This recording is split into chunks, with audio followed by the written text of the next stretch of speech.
The first time I used a Japanese convenience store, I printed a document, paid a utility bill, picked up a parcel, and bought lunch in under 4 minutes.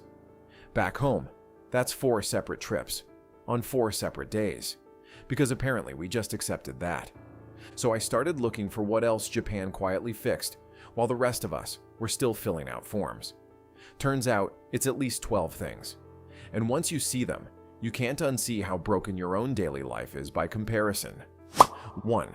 The toilet that exposes every toilet you've ever used. First time you sit down on a Japanese toilet, you spend a full minute just reading the control panel, because apparently, toilets can do things you didn't know toilets could do. Heated seat, bidet with adjustable pressure and temperature. Some have a dryer, an auto lid, a self-cleaning nozzle that sanitizes itself before and after every use. And this isn't a luxury hotel feature. It's in highway rest stops and budget apartments across the entire country. The toilet adapts to you. Everywhere else, you adapt to cold porcelain and hope for the best. People laugh at this item right up until they fly home and have to use their own toilet again. 2. The convenience store that's secretly a government building. A konbini looks like a corner shop. Walk in and you can pay your electricity bill, buy concert tickets, mail a package, print a document, withdraw cash, grab a hot meal, and pick up a prescription without leaving a 100 square meter room. No appointment, no office hours, no specialist you have to come back for tomorrow. And when disasters hit, these stores' supply networks have moved food and water faster than government relief systems. That's not a chain of shops. That's infrastructure wearing a shop's face. 3. One card that ends the "which app do I need" problem. Picture digging for exact change at a Tokyo train gate during rush hour, with 40 people behind you. That used to be normal. Then Suica and Passmo killed it. Tap the train, tap the coffee, tap the vending machine, tap the coin locker. One card, every system. No separate apps, no separate accounts, no wallet out at all. Japan didn't build 12 payment systems and ask you to manage them. They built one and told the city to accept it. Most places do the opposite and call it innovation. 4. Sending your luggage ahead of you, like it's 2090. You land after a long flight, and instead of dragging a suitcase up 4 flights of subway stairs, you hand it over at the airport, and it's waiting in your hotel room the next morning. $10 to $15. No app, no tracking anxiety. Just a slip of paper and your day bag. This is called takuhai bin. It's been standard for decades. Most of the world still makes you carry your own luggage through a stranger's subway system like it's a personality trait. Quick gut check. If you've made it this far, and you're not at least a little annoyed at your own country right now, the next one will get you. 5. The floor that tells you exactly where to stand. Trains pull in, and most platforms turn into a shoving match for the door. Japanese platforms have painted markings showing exactly where each door will open. 2 lines form on either side. The middle stays clear for people getting off. No staff, no announcement, no chaos. Just paint that already answered the only question anyone had. 6. The platform that physically can't kill you. A train platform is a narrow ledge next to a moving wall of metal, and most of the world's solution is a painted yellow line and a polite request to mind the gap. Japan built actual barriers, full or half-height doors that only open when the train stops dead in the right spot. The safety part's obvious, the part nobody mentions.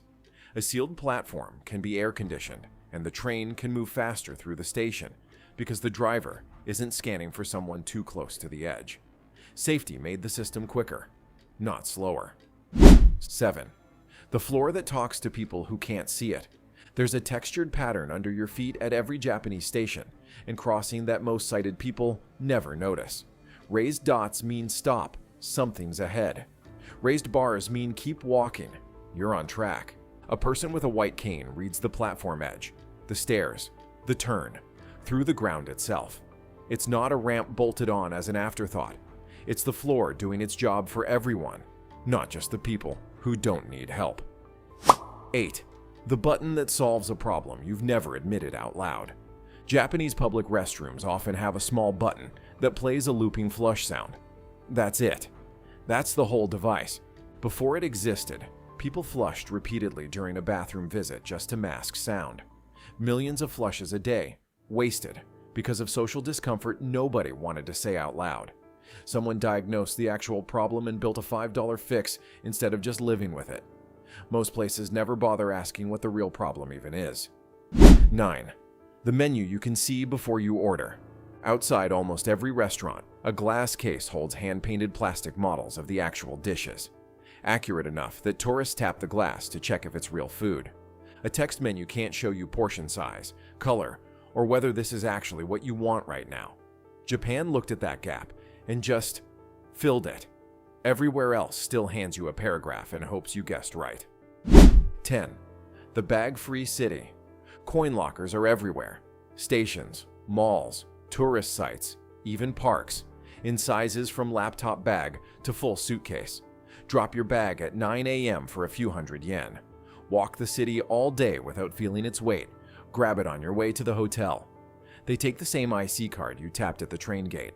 You never carry more than you need. Most cities just assume you'll deal with it. 11. The delivery system that doesn't punish you for having a job.